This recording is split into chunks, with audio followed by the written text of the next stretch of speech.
in Dead or Alive, they smack those teenage girls around incessantly. I don't mean when you're playing the fighting part of the game.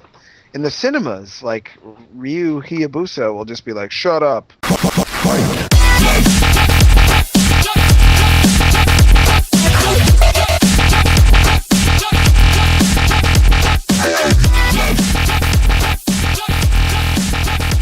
Welcome, faithful listeners, to Podtoid number 152, I think. I'm not gonna check. I'm your host, Jim Sterling. I am joined by Max Scoville. Hello, everyone. Tara Long. Hi. Wow, awesome already. You see, you're getting that for free. This is the already. best Podtoid yet. Yeah, we're sorted. That's banked. You can take that home. We're going to have Jonathan Holmes coming along later, whom he has an interesting opinion for us about a particular game, which I cannot wait for. Because, yes, I'm known for my unconventional opinions sometimes, but when Jonathan Holmes has what I call a Holmes opinion, like he bucks convention in the mouth. That's what Jonathan Holmes does, and I cannot wait to discuss that. So you've got that to look forward to. You've already had a great... He doesn't like action movies, and he works in video game journalism. So wait, I don't like action movies either, though. You don't like movies, woman. I do like movies. I just don't hate like everything I love. That's true. You're just put here to step on my feet and shit on my rainbows. Do you not even like Die Hard? Do you like Die Hard or not? She hasn't seen it! I've never seen Die Hard. We actually talked about that on yesterday's show. I haven't seen any I haven't got around to seeing yesterday's show yet, but you talked about Die Hard on it. Well, yeah, because Max mentioned that was what he did all weekend, was he watched the first and the third ones. And I've not seen any of them, and nor do I really care to. See, I love Die Hard 2. Are you serious? I love Die Hard. I love Die Hard 2 because it is exactly the same as the first one, and that amuses me no end. Like, it is exactly the same, but in an airport and with the Terminator T-1000 in it. And the interesting thing about the third one is it wasn't supposed to be a Die Hard movie. They just adapted it so that it featured John McClane. So they do that in video games all the time. Just to dangerously steer this toward video games. They do that with games all the time. Silent Hill 4, actually, was something else. And Konami was like, make it a Silent Hill. Now, it doesn't usually end up well for video games. But, hey, it worked out for Die Hard 3 a bit. So, from what I remember, I just remember something blowing up in it, which could be any film ever. Right, before we crack on, just a little bit of business to get out of the way. Podtoid has an RSS feed now, probably, I think, maybe. People have been asking about that, like a proper RSS feed for the thing. I hit Nero up on Sunday, and he said that's sorted out. So, do it. If you can't make it work, don't tell me, because I don't want to know about it. I want to think that it works brilliantly, and there are no problems. Don't ever mention the Zune to me either. I don't know what you mean. Okay? What the heck is a Zune, anyway? It makes me think of old ice creams from the 90s. Zoom bars. And then I just want a Zoom. And I can't get a Zoom in Mississippi. What? You think I'm made of money? I'm not going to ship that over. It'll melt before it gets here. This conversation is bollocks. I apologise. I'm not feeling very well today, so I'm just talking shit. Max is hungover, and Tara... Yeah. I actually don't feel well today either, so... Oh, well, she's fucked as well. So we are ruined until Jonathan Holmes gets here. I don't know what he's doing. Like I said, he's probably fingering a homeless or whatever it is. He does. He's always bright-eyed, bushy-tailed, whatever his thing is. You know, he's gonna come in here and be like, "Hey guys, how's it going?" Hey guys. I can't wait to hear his story about whatever crazy psychiatric patient he was talking to today. I mean, that's why he's late, actually. Yeah, unless he's not allowed to talk about it, and we're violating something dreadful by bringing it up. I do not care. No, well, we're not the ones with the jobs on the line, so who gives a shit? Have we mentioned video games yet? We should do that. Let's do it. Games of the week. Tara Long, what have you been playing this week? I played a little bit of L.A. Noire. I actually haven't picked it up since I first got my hands on it, because we recently got... Of course you haven't.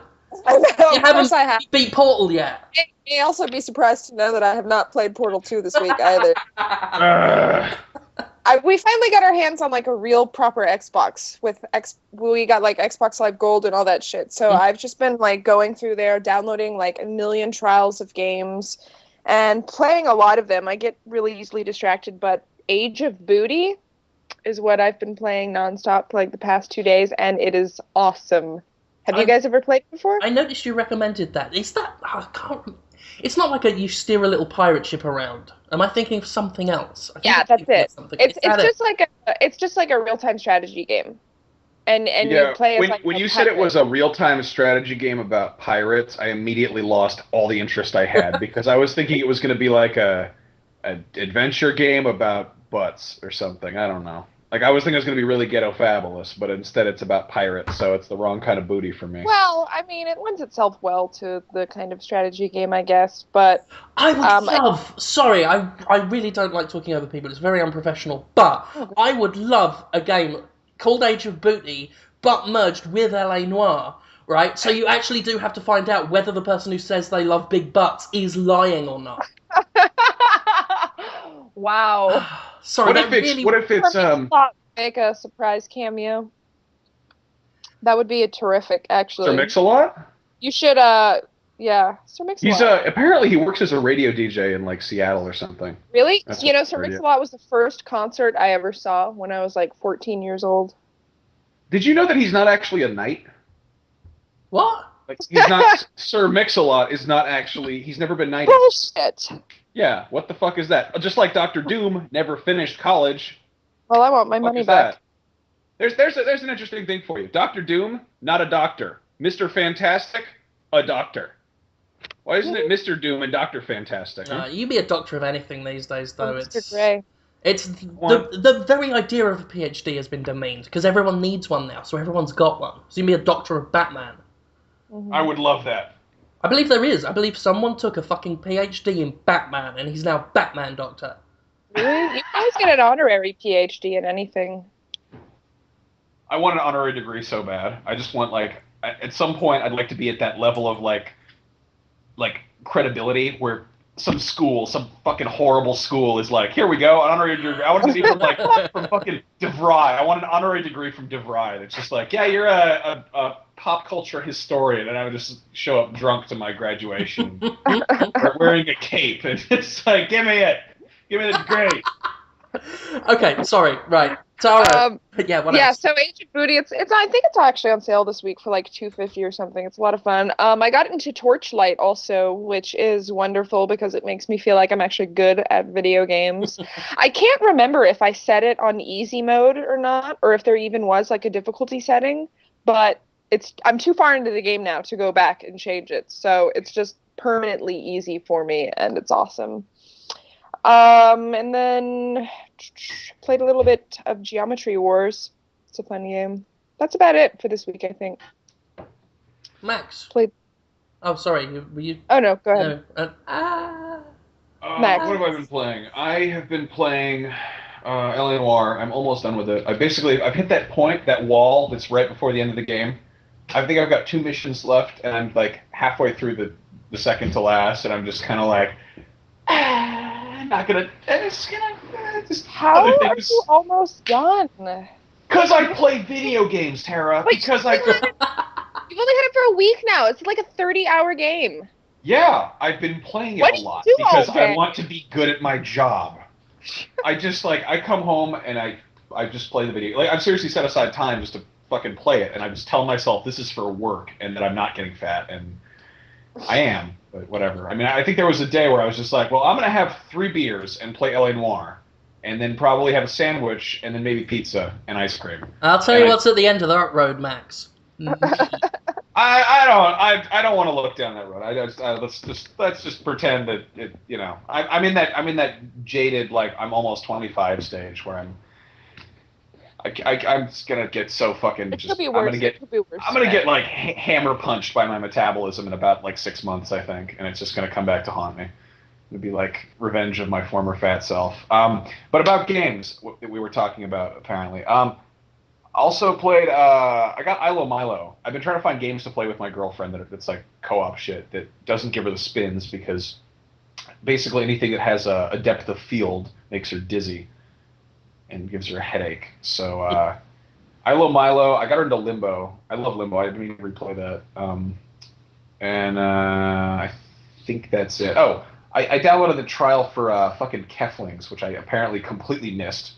And I don't know what's the consensus on World of Keflings. It's all right. I've always thought those games, because there's two of them, Kingdom and World of Keflings, they're all right. I think they're not like incredibly deep or complex or challenging, but they're good time wasters.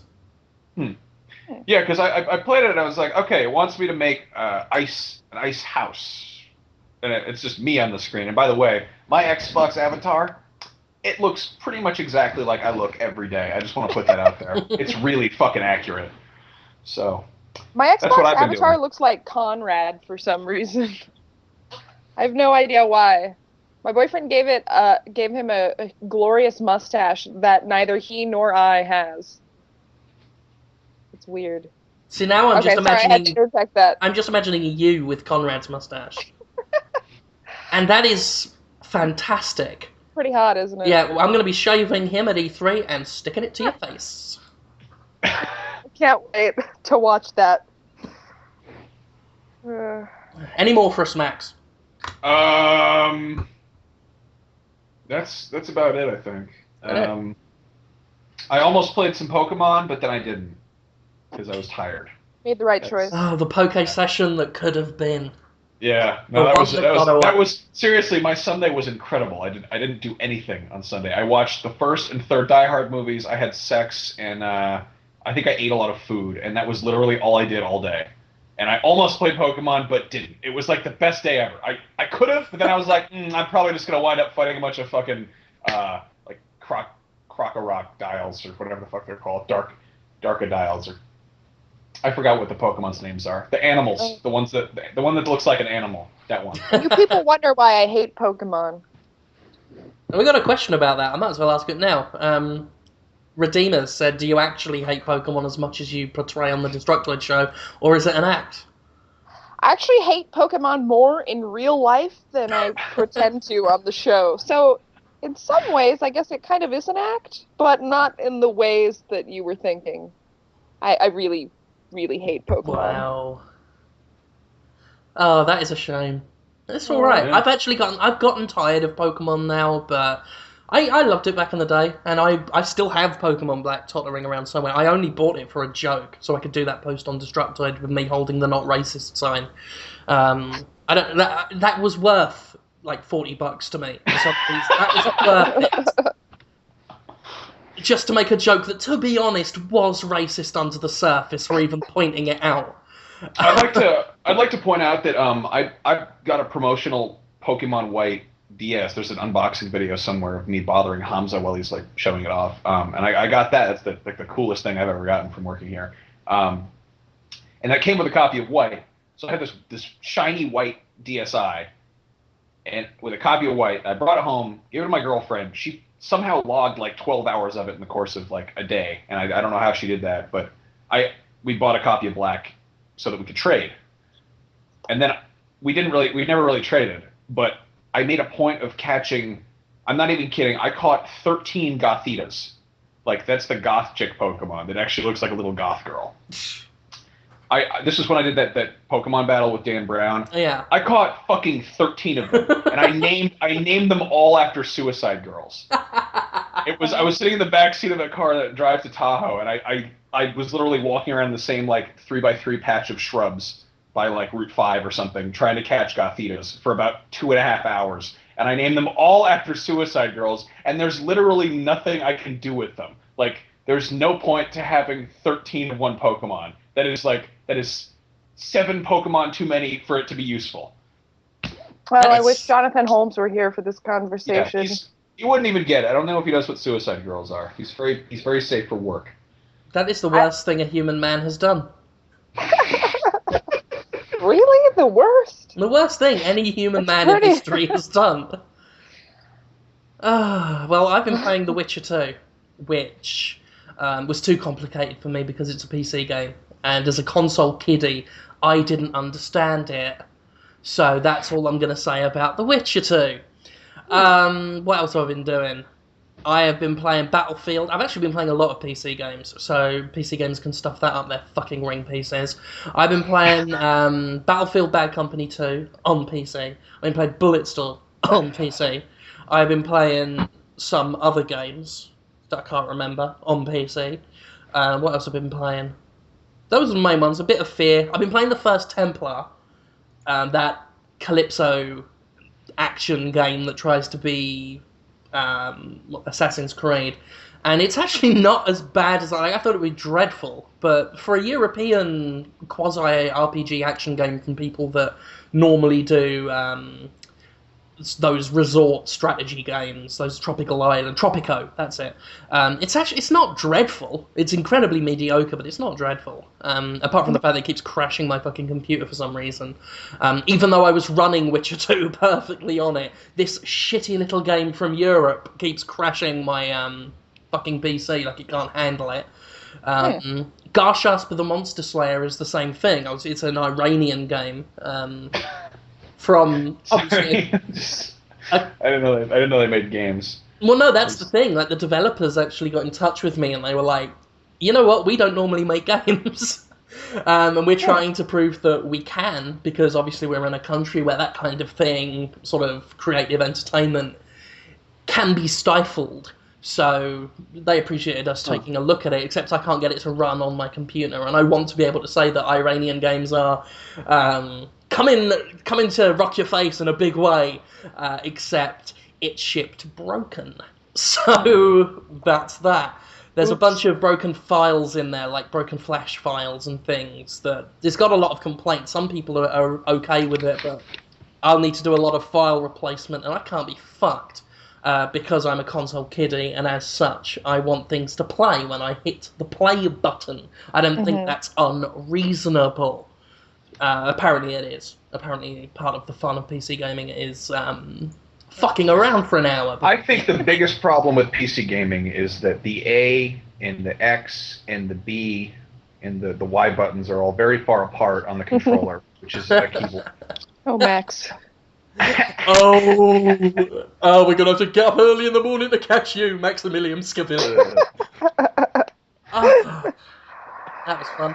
Jonathan still isn't here, but I need him to talk about things. I guess we could, because I was going to talk about boobs in Japanese games, which involves Dead or Alive Dimensions, which Jonathan is playing for a review at the moment. Hopefully he'll come along while we're talking about it, but I will skip ahead to mobile gaming, which has been in the press quite a bit this past week. We've had Dennis Dyack from Silicon Knights, the guys who made Too Human, daring to talk about other people's shit. So that was interesting. He basically said that mobile apps are doing harm to the industry because there's no quality control there and the revenue's too low. You only make about $700 average on a game. There's several thousand fart applications, and that's kind of ruining the market. On the flip side, we've got a guy from Remedy whose name I can't pronounce, saying that it's a good thing, that it's a good market, and there's a lot of innovation and interest there, and you can get lots of cool games for $1 a piece. And Sony and Nintendo need to really compete with that and remodel the way they do business. So, Tara, I know you're a big... Sorry, Tara. Tara. Tara. That's it. You got it. Yeah, you're a big sort of mobile aficionado, as I myself am. So yeah, Dyack saying mobile apps are damaging and there's no quality control and there are too many farts. What's your take on that? I imagine you disagree. Well, I think his whole spiel about fart apps doesn't really apply because he's specifically referencing an app, not a game. So it's not like someone's going to download a fart app in place of, Angry Birds. I beg to differ. They're two entirely different disagree. things. And also, if you're going into iOS game development to try to make money, you should probably reevaluate your life goals, because even I know that there's, no money in that. You might make a game like Angry Birds that gets downloaded by, 30 million people, but hey, maybe you'll also win the lottery the next day. Unfortunately in this business, hard work isn't really a metric of success, and that can be said, of pretty much any industry, really, I think. Yeah, I think to get into iOS gaming, there's a lot of sort of bedroom garage developers who are doing it just as a labour of love, and if they make some money, that's a bonus. Yeah, part-time. Yeah, and I think that's a very positive thing. Then you get people like EA who think, oh, there's a lot of money to be made here. Let's put on Tetris for $5 and a bunch of $10 games. Yeah. And that, I think, is the bigger problem than these little indie guys selling games for $1 a piece. But Max, you disagreed with one point of Tara's about the fart apps sort of replacing games. I'm actually downloading 2 fart apps just to be a noise shit. Back of this? That might have been an actual fart, or my stupid woman friend doing her hairdryer thing. No, I think that I got an Android phone pretty much because I had a BlackBerry and they have no games for that. Contrary to anything anyone's ever said about that, it's just nonsense. There's no games. There's Calculator and Calendar, and both of those games suck. But it's Android. The Android market is it's a cesspool. There are some good games on there, I guess, but it's such just a churning like mess of disorganized crap that you can put pretty much anything on. Whereas at least iTunes has some kind of filtering system. Mm. I actually think. Sorry, go ahead. No, you go ahead. I don't have anything to say. I'm just making things up. I was going to kind of agree on that point and just say that I wish there was a little more quality control on the part of Apple or Android with that, because especially like hearing about all these games that have been kind of illegally or improperly ported or copied, and also all of the nonsense apps that are on there, like it does saturate things, but as long as people aren't looking for those, I don't think they'll detract from the actual good ones. I think one thing Dennis, in particular, did not take into account is the fact that there is quality control, at least on iTunes. Android, I will grant, can be, as Max says, a cesspool, because, it's the Wild West on that. People will just put up what they want, and I don't think consumers know how to filter that stuff out. Whereas I think the iTunes marketplace is a bit more elegant in that, and there's a lot more opportunity for the cream to rise to the top, because I think the iTunes customers do a very good job of quality control themselves. The review system is usually on the money. If there's a shitty game that goes up, you'll know about it. They will not rate that game high just because it's like popular or well hyped. A lot of iTunes users, I don't want to generalize, but I'd say a lot of them are blind to hype. They're mucking around on their mobile phones and they found some cool stuff. They don't read gaming blogs and listen to publishers hyping the shit out of something. And I think that's how a game like Angry Birds becomes a big hit. And I think Angry Birds is actually, it's a good game. And you get that a lot. Like, they're cheap, they're well put together, they're clever, they make a decent use of the strengths and weaknesses of the system that they're on. And people get rewarded for that. And that's why you see stuff like that go up, and you see the ripped-off games, like the rip-off of The Blocks Cometh and things like that. They usually get voted down because people are wise to that shit. And I think they're good. And I think it's because someone said to me that the iTunes marketplace is broken.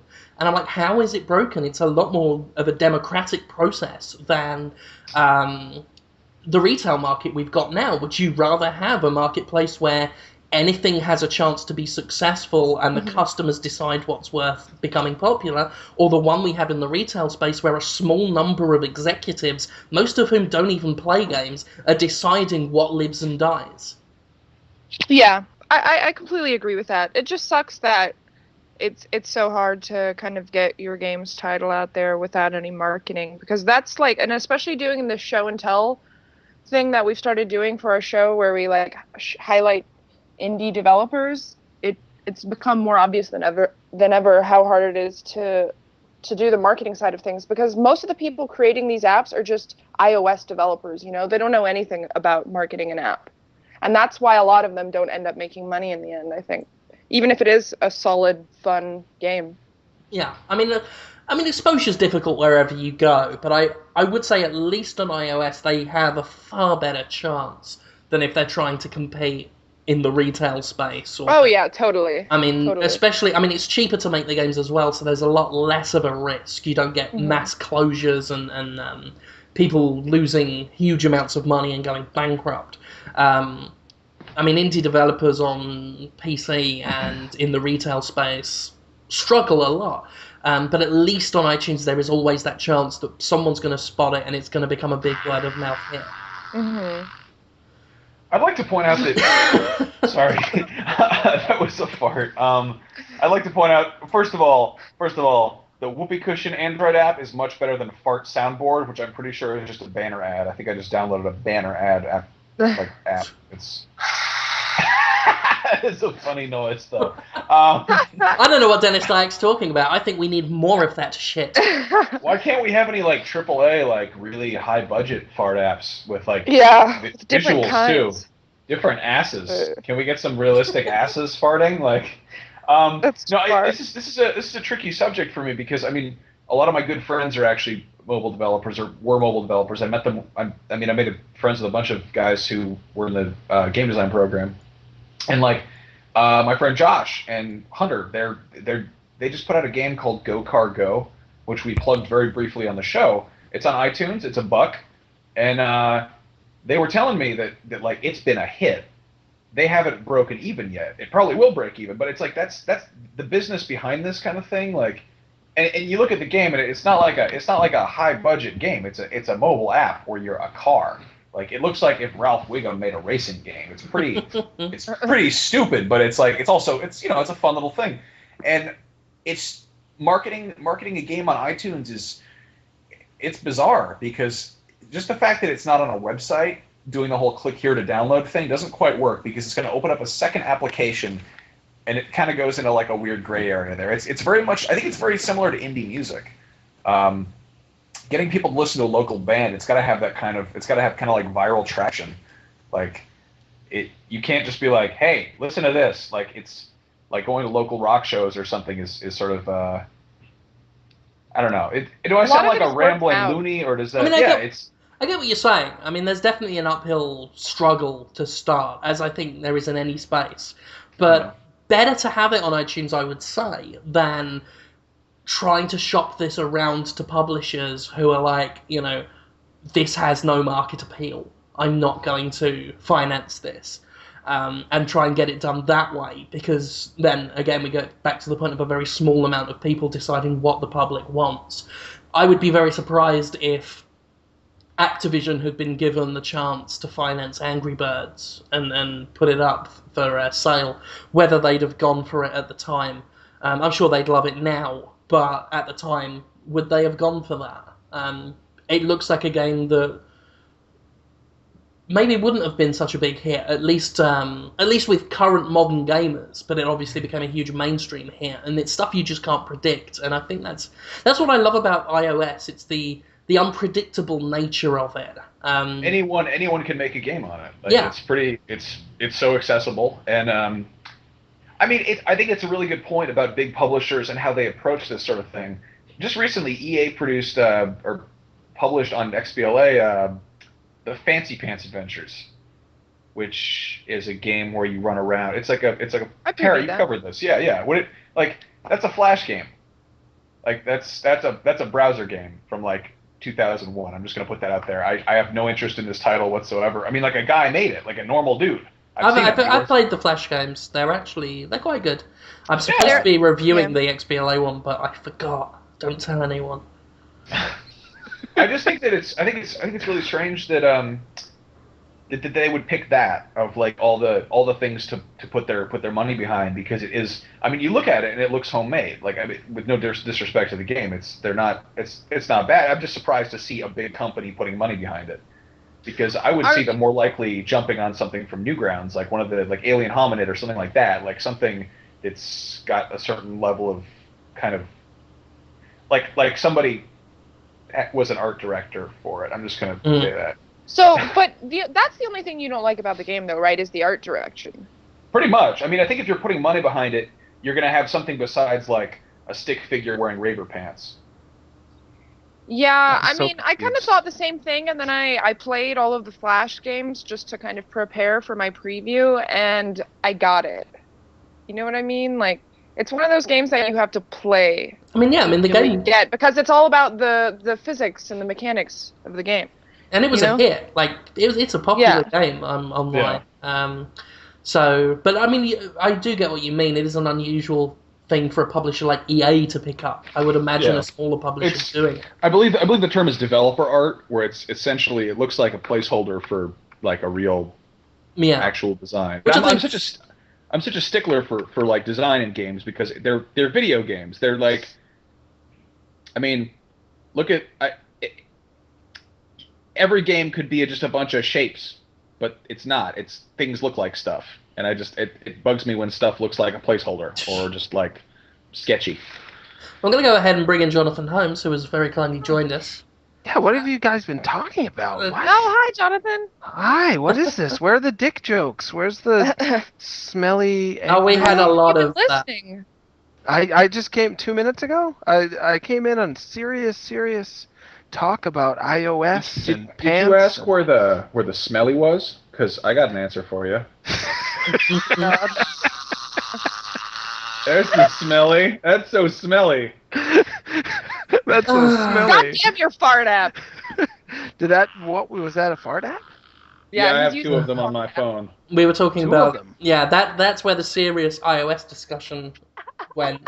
From 12,000 different fart apps and whatnot. So, Stinky Penis, Jonathan Holmes, you might be interested in the second part of our little mobile gaming discussion, in which the guy from Remedy, whose name I can't pronounce, said that Nintendo and Sony need to sort of reinvent and overhaul the way they do business in the mobile market, specifically with regards to, say, the PSP and the DS, in order to compete with mobile gaming. So, would you agree with that? Do you think there is, say, an actual competition there, something they need to consider or worry about at all? I find it so interesting when these third-party developers say that, console developers need to do this and that. Need to do them so they can succeed, or need to do it so, in this case, Remedy can succeed on those consoles. I agree what he's saying. If he's saying in order for him to make a successful 3DS game, they need to start making, cheap apps so he can just fart out a cheap app and make some money off of it. But if he's trying to say that Nintendo's not going to make any money off the 3DS unless they start acting, unless they start selling 99-cent apps instead of $40 retail games, then he's completely moronic, idiotic, stupid. I mean, what, Pokemon Black and White sold 8 million copies or something like that. It was the best-selling game in 2011, and it came out at the end of the year. They're doing just fine, but fair point. Yeah, but at the same token, I guess Remedy just put out a 99-cent app lately, and they're thrilled with how much money it's making. I forget what it was. Death Rally, I think they put out. Yeah, that sounds right. Death Rally? Yeah, I think so. Yeah, could be. So I could imagine why they would say, I really hope that Sony and Nintendo start an app store so we can actually make money on their consoles. That makes perfect sense. I think what he should at least be meaning is if they hope to compete in the digital sphere, which obviously is becoming more and more important, they can't do what they've been doing. DSiWare they had a few interesting titles, but it was by and large a fucking joke. And the PSP Minis was just a bad idea from the start. I'm not going to pay $10 for Tetris on the PSP when it's the exact same game as 5 on iOS. Yeah, and I think that's the main problem where these guys are at. Nintendo and Sony don't understand what's going on when it comes to mobile gaming. They've tried, but we're in this situation where the PSP Minis are overpriced and the full digital games on the PSP are more expensive than you can currently get them on, say, Amazon in the physical version. What was it? It was full MSRP for Persona, whichever one went portable. Oh yeah, Persona 3. Portable. Yeah. And it cost less to get it on Amazon, which had the special edition, which had the fancy box and the soundtrack and everything. So you were literally getting more for less. And that's ridiculous. And as far as Nintendo goes, where's our 3DS eShop? It's been like well over a month since the fucking thing launched, the 3DS launched, and we still got to wait till June, God knows when, until we get the 3DS eShop, which was the most exciting thing for me as far as the 3DS went. I think I'm seeing half-hearted attempts from companies that look bewildered at what's going on, and they don't understand that. And I think there's a bit of arrogance there as well. It's like, we're Sony, we're a major company, we're not like these bedroom developers. We can charge what we want. And I think, at least in terms of the iOS market, the consumers have said, we don't give a fuck how big you are as a company. We're not gamers, by and large. EA has no real pedigree with us. We like Angry Birds. That costs $1. Fuck off. That's the message, I think, is... And I think EA is learning. Like, they have had sales where everything's dropped down to $1, and Sega have started to learn. But Sony and Nintendo, I think, are confused. Yeah, in different ways. Sorry. Oh, go ahead. I was on XBLA, like, the other day, and just kind of browsing through downloadable stuff, and it kind of baffles me that things that came out, 6 months ago are still $60 flat for a digital copy. Yeah. I don't think a digital copy should... Yeah, it's like $60, $59.99 for like Black Ops or something. And I don't understand how you could ever charge more for a digital copy than for an actual copy. And I don't think that should change. Yeah. That's just ridiculous. Especially when you factor in, a big part of cost with producing a physical copy is producing a physical copy. Like printing discs, getting packaging, getting a booklet. That's not factored into a digital sale. The digital thing is there forever. You don't have to make anything new to sell it to somebody. And yet they want to sell it at full price. And this is what worries me about this digital market, that publishers are popping a boner every time they think about it. Because I think giving these major publishers total market domination is a terrible idea, at least while their heads are still in the clouds like this. And they have the nerve, the fucking gall, to complain about second-hand sales, when for many gamers, getting trade-in credit is an essential way of being able to afford $60 games. And you get someone like THQ, who do all they can to battle used games, confused that their latest UFC game didn't sell as well as Red Dead Redemption. And I'm like, that's because games are expensive. If you bring out two games at $60 a pop at the same time, that's $120 you're expecting people to spend if they want to buy both of those games. And you want to take away trading credit from these guys? You want to take away the ability for consumers to pay less for their games without really harming the industry in any great way? Fuck you. That's all I've got to say to that, and that's why I worry about an all-digital market, especially when Nintendo and Sony clearly don't know what they're doing, and Microsoft as well. Like $60 for that, for a game that I can buy for half that price in stores? Fuck off. Wow. Yeah. That was beautiful, by the way. That was awesome. Yeah. I kind of look forward to digital distribution just because it means I won't have to go to a store and pick up a physical copy. And also, that's kind of the way everything is headed right now anyway. I mean, look at Netflix and Blockbuster, Nobody wants to leave their house to get entertainment anymore. And I love it in theory. I get the feeling that if all publishers went digital distribution style, then the prices would at least lower a little bit, because I think people would kind of put up a riot if they had to pay full retail price for something that didn't even have manufacturing costs associated with it. I hope so. I mean, I get what you're saying. I totally agree that it is convenient. Yeah. I mean, I really got into iTunes and doing things I wouldn't ordinarily do with my money. Like, I can't stop downloading Peter Gabriel.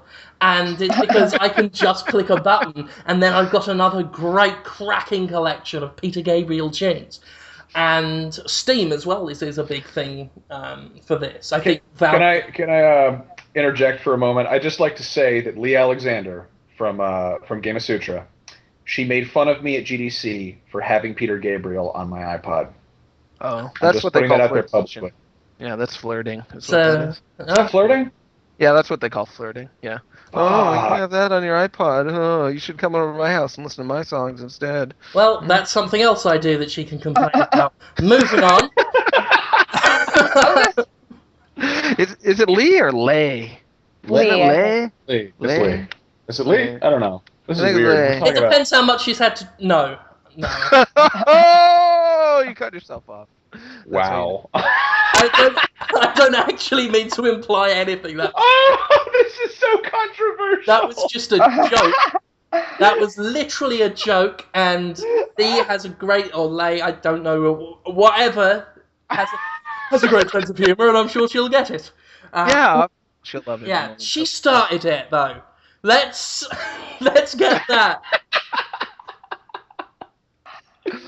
I've been nothing but respectful to her, and then she started it. So you are just painting yourself more and more into the corner. It's beautiful. It's gonna be good. Oh yeah.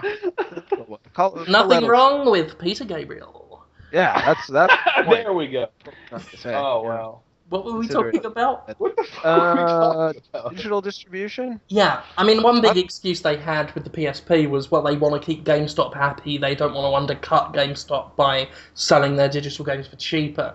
Why is that? Why do they want to keep them happy? Well, like, why does anyone... Because they rely on retail, I guess, still for a lot of their sales, and a lot of people think that when GameStop's out of the picture, publishers will be a lot nicer. And I'd like to think that, but I'm not gonna throw my wallets on the mercy of publishers and just hope that they're gonna be nice.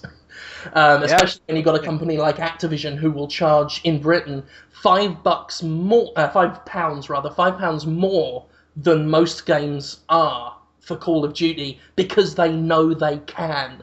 Like Activision having total market domination, I do not see that as a good sort of thing. But I mean, we can only hope. I mean, Valve, I think, got it right with Steam. They're constantly having awesome sales, and games really aren't that expensive. And at least with a major retail release, the PC version is nearly always $10 less. So Valve gets it. Like, I think one thing that people just, and this is not just a video game thing, this is just a company thing right now. A lot of companies don't seem to understand the idea that like customers, like good customer service, good customer relations, like it shouldn't be like a competition between the business and the customers. It shouldn't be like trying to stay one step ahead. And I think Amazon gets it. I think Valve gets it. Like the whole thing about Amazon having late pre-orders for L.A. Noire and just being like, oh, sorry about that. Here's $20 free. Like, the latest Gaga album was 99 cents yesterday. Like, I mean, that's ridiculous. And they have just these things that I'm like, I don't know how they make money doing this because it's stuff that's really cheap or else just really like, it's just like they're nice. It is good service. They're just cool, man. They're just cool. Exactly. I mean, this is just nice. be cool. I think in the internet age, when it comes to business... Look at Valve with the Portal 2 release for PS3, which admittedly didn't do so hot because of the PSN, but like the whole thing, if you buy it on PS3, guess what? You get it on Steam too. Like, so you can play it when you're out on a business trip with your laptop. Like, that's awesome. That's so cool. Yeah, I mean, I spoke to Doug Lombardi a couple of years ago about their customer service, and he was like, piracy has never been a major problem for us because we have a community who likes us and appreciate what we do. And I think if you inspire that loyalty, you get a lot out of it, rather than, say, Ubisoft with ludicrous DRM restrictions, or this online pass stuff, or just anything that treats a paying customer like a criminal waiting to happen. It's not good, and customers pick up on it, and they're not happy about it. And you get something... Especially in this day and age of, like, Reddit and WikiLeaks, and it's like, you get people... I mean, without getting like really kind of grandiose and histrionic about it, it's like people have more of a voice now with the internet. I mean, customer like ratings on Yelp or something, for instance, like transparency is really a big thing right now with how you can like make yourself look good. And I feel like Sony is they just dropped the ball all over the place lately. They do not look good. No. And I mean, you see stuff on Reddit with like, I think like ThinkGeek and like Woot. They have like a very personable kind of corporate voice. I mean, they're pretty big companies, and they just have. If you email them and say, "Hey, I like your stuff," they'll write back and be like, "Hey, thank you. Here's a coupon," stuff like that. and people will take a screenshot of that email and put it on Reddit and be like, look what happened, and it's like, that's not the whole internet, that's not the whole world, but that's the direction things should be going. I think a lot of it is that people are just used to being treated like shit from companies, so it's nice to see a company not completely screwing you in the ass for once. I know that you are totally fucking right, because when I complain about Sony doing something bullshitty, which is often, there are so many people willing to suck it up. Like, okay, on the surface, having to download firmware updates every time there's something worth playing on the PS3 is comparatively a small thing compared to, say, a woman in Pakistan having acid dripped onto her face. Okay, I get it. The two problems are vastly different. But if you sit back and say it's not a big deal, why should I care? That sends the message that the customers are willing to accept anything, like any little bullshit, and those little bullshits add up to the point where it becomes a huge pile of shit. So, just stop lying down and taking it. And it's an abusive relationship. Yeah, we see that with the $15 map packs in Call of Duty. It's like, oh yeah, sit there and complain about it, but keep buying it. It's like, that's not gonna work. And as Tara says, I think a lot of the old school gamers are used to the companies telling the consumers what their role is in this industry, and it should be the other way round.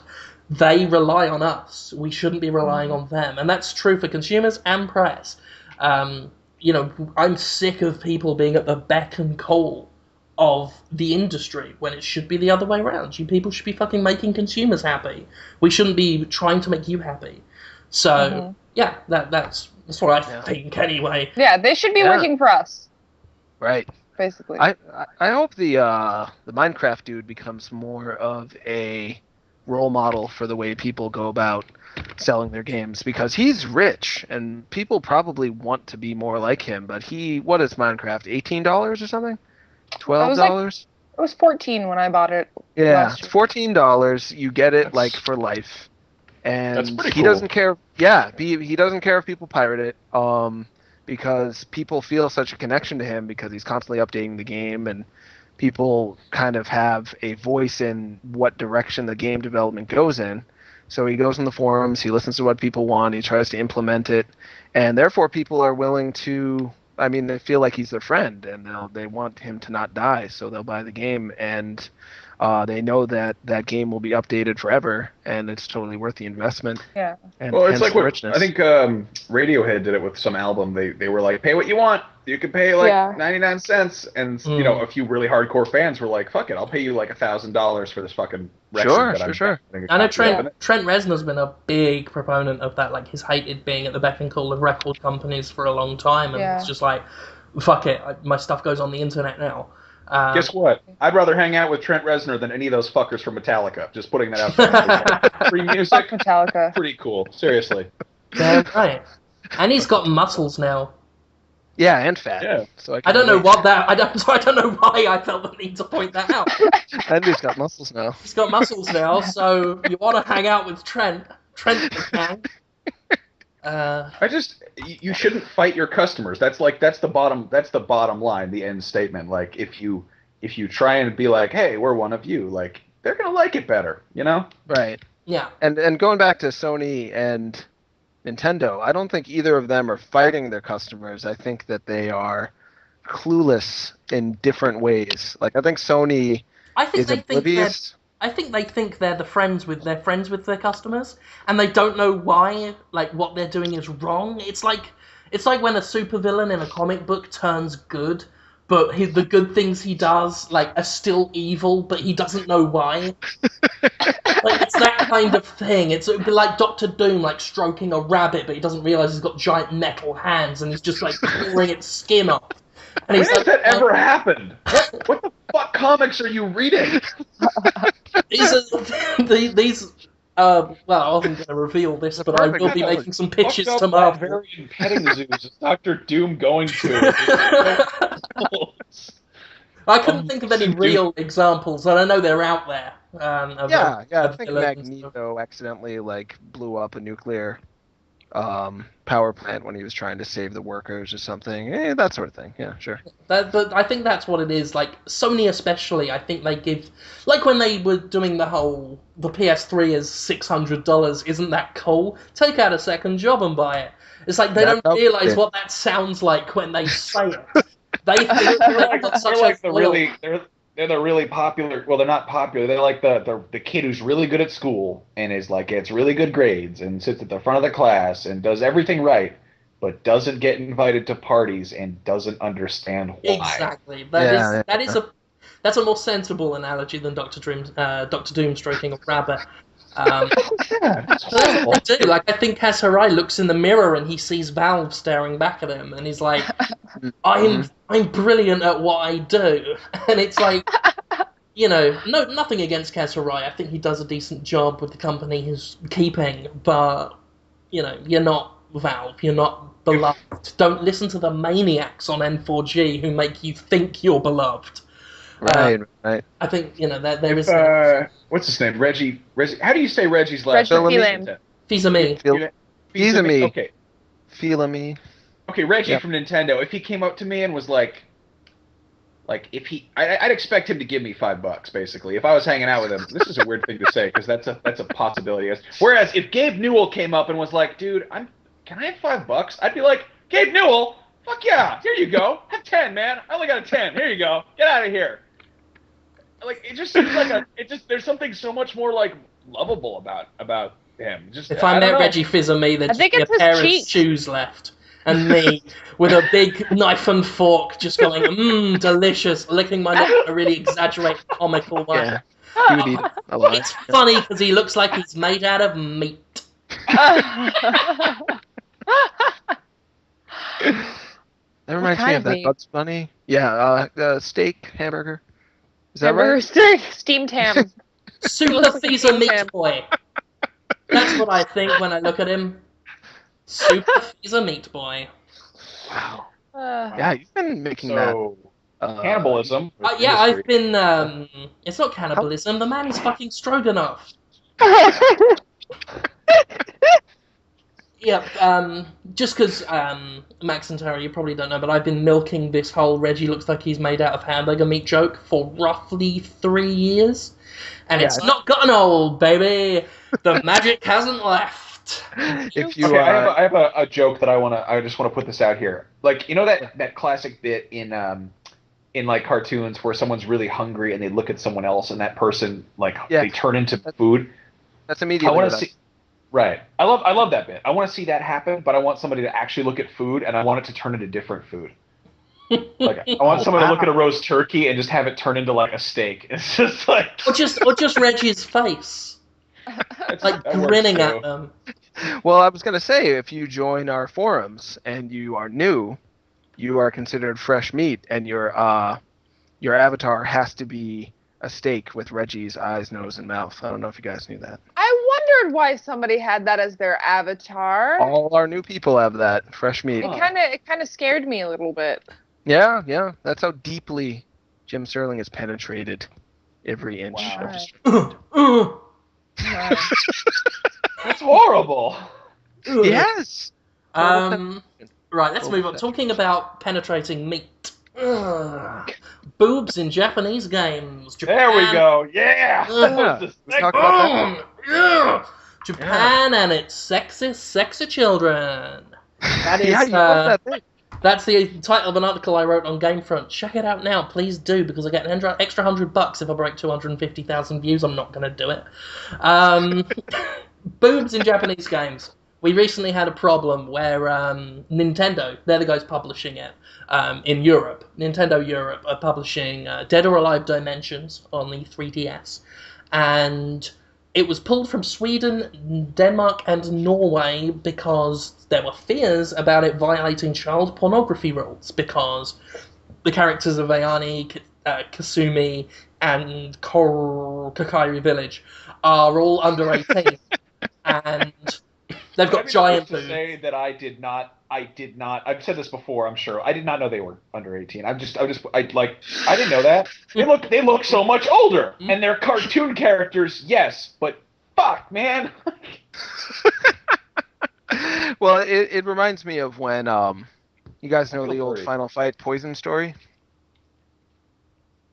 Oh yeah, well, she's The Halloween episode? Oh yeah, I did. What? Yeah, What? that's okay. You dressed up as Poison for our Halloween episode. I did, because Poison is video games' first transsexual. Is she actually the first? I thought believe Birdo so. was. I mean, Are we I'm not. Are we counting Birdo as that kind of, or is that too an You're ironic not counting kind Birdo. of? Yeah. Birdo technically doesn't have genitalia; it just has a mouth that How the shoots. fuck do you know that, Holmes? I read up. I But bone up yeah, Poison's packing a bratwurst in her cut off shorts. on. Right, yeah, because Final Fight was released. You beat up Poison in the game. People said, "Oh, it's violence against women. You can't put that out." And they're like, "Oh, that's a dude. Don't ban our game." And it was too late. But Wow. these characters are whatever you say they are. Ayane is not a 16-year-old girl. It's just a pile Yeah. of polygons. Well, It's like yeah. type. And that was my point in the article and when I did the story on Distracted. My point is would it kill Japan, knowing that the girls already look like 3-year-olds with giant tits? Would it really kill the fantasy for Japanese gamers if somewhere they just wrote "she's 24", like in the manual or something? Do you Right, need they the could say fantasy to be dude. that penetrated that you need it? Have you ever slept with a writing? 24-year-old girl? It's boring. Come on. Hey! 16-year-olds are just better in bed. I'm just gonna put that. I only know this because I, slept with them when I was younger. Right. Right. Last year, then. In my fan fictions that I write. But I mean, God, that's it's got awkward. that's Taking an awkward turn. Yeah, you're really taking those risks. statutory rape. The joke. Also, it's possible for teenage girls to develop early. Just putting that out there. Oh, absolutely. It's impossible for a human to develop in any way Tecmo Koei represents a female. Yeah, you're probably right about that. No human can develop that unless they cut them off first and replace them with water balloons. Yeah, Okay. in an anti-gravity setting, like anti-gravity Yeah, invisible. but I mean that's a different matter entirely. Actually, no. Let's talk about that. Please. That puts me off. What? I could never find like they do those Dead or Alive Paradise games, and let's not beat around the bush. That's wanking material. That's Oh yeah. there's no point. Absolutely. There's nothing else. You're supposed to watch that and masturbate yourself into a frothy frenzy. How do you do that? How do you do that while you're playing the game? You're really supposed to do that? The game can be played one-handed. I think that's the point. It can. That is the point of it. Like, the only gameplay is to unlock new suits, so you can go back to the photography mode and spank your little monkey. So, No, there's 1,000 different figurines to look at in the new 3DS Dead or Alive game. exactly. Love my job. Just designed for you to shake hot white coconuts from the veiny love tree. Wow. And this goes along with what you're saying, if you shake the DS, their boobs bounce in that. Are you serious? And that weird. brings me back to my original point. That Please is bring it back. sexy. I'm sorry. Boobs that move like that make the thing you're looking at look like a replicant or something. Like some aliens tried to build themselves a human bodysuit and got it slightly wrong. Right. Like that's Well, you that's get that basically what happens. Yeah, you get that in horror movies like V or whatever. Like, there's always a giveaway. There's always a tell. Something slightly not right about this human that you know it's not human. And in Tecmo Koei's world, it's the Mamoras. And I don't know how that is sexy. I do not know how that is sexy. Like, I think massive tits are stupid anyway, like when they get to those fucking ridiculous sizes. Yeah, they get to critical mass. Yeah. They get too big to be worth, like, sorry, I mean, this is weird saying it with Tara in the room, but it's just like they get too big to be fun, and it's just weird. Well, Okay. as my sexist, racist van driver who I used to work with when I did real work once said, anything more than an handful's a waste. So, What? anything more than a handful is a waste. I just had to put it in your head, He was wasting not one. He also said his perfect his perfect woman was tiny little tits, tight little minge, and a massive, great big dirt box. What? It's not all about minge. Oh I don't my know what god. any of those words mean. For Minge some is... reason, I think he wanted her to have a gigantic arsehole. Yeah. Oh. Like, that's Well- typically dirt box, tight little minge, that's the front bit. And Right. just a massive, great... I don't know if he meant like a big, like a just Like big loose arse. bowels? I mean, maybe he meant like a Jennifer Lopez milkshake boys yard type deal. But to say dirt box, that specifically Jesus, that's references the shit pipes as far as I'm concerned. Oh, what It an made it odd look like- request. yeah, it made it look like he wanted to stick his head in her Choco portal. And that I just... saw porn like that once. I've seen... Oh, Ooh. really? Oh That sounds man. It wasn't fapping porn. I wasn't looking at it for that reason. It was more for like wonder. Oh, Yeah. yeah. That... And Is it was not the back, it was the front. And I'm is it pretty sure it was fake. The Was bald it- guy? The bald guy with the beard. Yep. Yeah. Oh, you got... My brother collects that stuff. I think it's for genuine purposes, to be honest. Oh. I don't think there's irony with him. The things he likes. Anyway, what the fuck were we talking about? We were talking why Movies. Japan is like that and why can't... To be Yes. fair, we didn't get that off topic because it's still pretty weird. Like Japan Oh, yeah. tits. Still in that. Another thing I don't get is if they like them young, right? If they get off on... I mean, Japanese culture is, like, obsessed with youth. That's just a thing. That's part of their pop culture is just this focus on youth. And if so, why have they got the tits of an 80-year-old? That's what they look like. They're like 80-year-old tits that are like someone stuck some fishing rods into, and they're like controlling them like puppets from the rafters. Well, see, here's the weird thing is like you see that in the pop culture. I don't think that implants are like a big thing in real life in Japan. Like, I mean, I've looked at a lot of pictures of Japanese girls. I'm just saying, but like you don't see that often. Like Japanese. I've looked at a lot of pictures of Japanese girls. What do you mean? I'm just saying, like, it's not like I go out of my way to be like Japanese girls with implants.com, but like, I feel like you don't see that as much. It's more, it's like, it seems like kind of a rarity for like implants over there. And like, as far as youth culture goes, like, I mean, you don't see like Japanese women trying to like appeal to that youth image. You don't see them wearing like lowrider jeans and fucking like doing their hair like. It's a strange thing where I always get this idea, and again, I could be coming off as completely ignorant and racist, and I do apologise if that's the case, but I do see that's never a good way to start a sentence. But I always do get this impression that in Japanese culture, there's this whole thing about like wanting what you don't have, like going after something that isn't indigenous. Like, I know that round eyes are considered sort of an attractive trait over there when their women don't have like as round eyes as Western people. And again, with the massive tits, when sort of the Japanese frame is sort of traditionally a lot more slender and petite and what have you.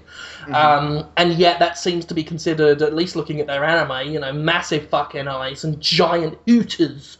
So, I don't... But at the same time, when they draw a caricature of an American, it's like this huge-nosed, like, smelly person with, like, terribly bad clothes and, like, big muscles, but, like, terrible fashion sense. And it's not... It's Mr. Satan in Dragon Ball.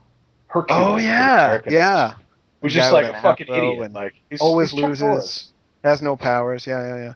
My take on it is, in Japan, there's a lot of, repression in terms of what you can and can't do and can and can't say and think. So they let it all go just completely berserk in their fantasy. And they see their fantasy as so separated from reality that you can like whatever you want as long as it's not real and they don't judge you for it and it's not considered harmful. Like I was in Japan with Dale North for TGS, and he was showing me around Akiba, like the nerd mecca, and there were those tit pillows everywhere.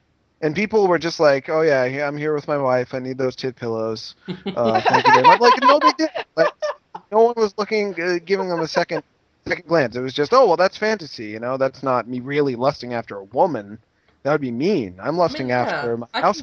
That's fine. I can get that. I mean, I can get that. I've got no sort of problem so long as... And I consider myself sort of the if it harms none, do as you will kind of school of thought. I read that in piece, actually. Yeah, you definitely prefaced that perfectly. Yeah, I mean, so long as you're not harming anyone, like, do what you want. I may judge you, but I'm not going to sort of demand by law that you don't do it if it's harmless. And that's where I am with sort of this Japanese obsession with youth. Like, I must admit, I find it kind of creepy and weird and a little bit disturbing. And I love the loophole where it's like, there'll be this, like, okay, Sasami from Tenchi Muyo, she looks like she's fucking 12. But like, which one is she again? The one with the pigtails? The one who looks like she looks like she's fucking 12. She's not Ryoko or Ayaka. She's just the little tiny one who's got like the mosquito bites. And it's like, is it weird that like Tenchi's trying to hook up with her? No, it's not. She's like 1,500 years old. She's 1,500 years old. That's how it always is. It's like, is that girl legal? Oh yeah, no, she's several millennia old. Like that's why she's got a gem in her forehead. Like fucking what? Like what is this? I forgot about that loophole. That's a good one. Does that work on Kirsten Dunst in Interview with a Vampire? That's like my favorite joke is whenever anyone. What about Drew Barrymore in E.T. or Eliza Dushku in Commando? Huh? Dushku's in Commando? Oh, yeah, she's the daughter. No, no, that's Alyssa Milano. Eliza Dushku was in True Lies, and she was actually pretty hot in that, so that's totally fair game. Huh. I'm just saying. Watch that again sometime. Is that how you say her name, Dushku? That's how I've been saying it for like that sounds 7 like, years now. That sounds like an armed overthrow of a vagina.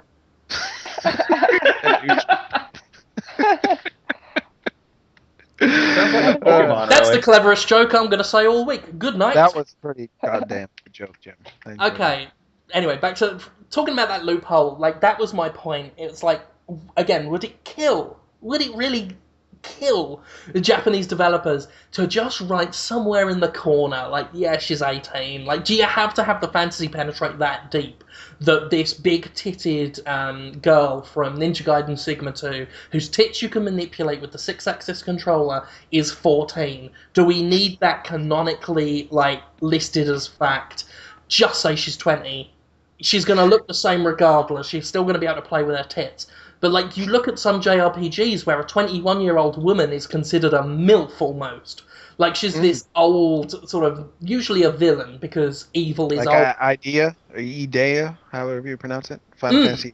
Yeah, you know, these things, I know Yu-Gi-Oh! Has that as well. There's one woman in there who's, like, she's considered this old slut, and she's, like, 20 or something stupid. Or like Queen Beryl from Sailor Moon. She's just old. How old is she? I don't know. She looks old though. She's attractive. Fuck, I wouldn't. She's Rita Repulsa from Power Rangers. Queen Beryl, Rita Repulsa, same bitch. Just putting that out there. Remember, these are we asked last week who I'd pick Rita Repulsa out of all the fictional characters to make love to. Oh man, that's horrible. Jonathan Holmes, make your ass growl! Oh man! Somebody in Japan actually make a game called Huge Breast Fantasy or something? They're working on a game for the 3DS that's all about teenage girls. It had like actual physical breasts that came with the game. Oh, I know the one. I can't remember what it's called, but I do remember the big... I think it's called like Huge Breast Fantasy or something. Something like really obvious. I'll say something. You can't go wrong with that. I'll get fair play. They tell you what it is. Yeah. Right. Yeah. Breast. They might as well just call it wank over this. Get cock hard. It came with boobs and a bra, so it was like for people who actually wanted to like pretend that they have boobs. I think have a huge breast. Oh, they wanted to like feel their own boobs. I guess I'm not really sure how it worked. Suckers! I just need the bra. Is it like a? Is it like a sequel to like you get Cooking Mama and then you get like Babysitting Mama and then it's like checking yourself for lumps mama?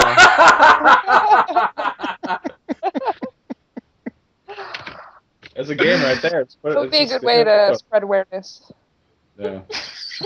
Of feeling some boobs.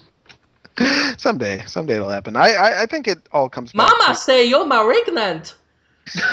Oh, that's so offensive. How is that offensive? Oh. That's what she sounds like. That's just an impression.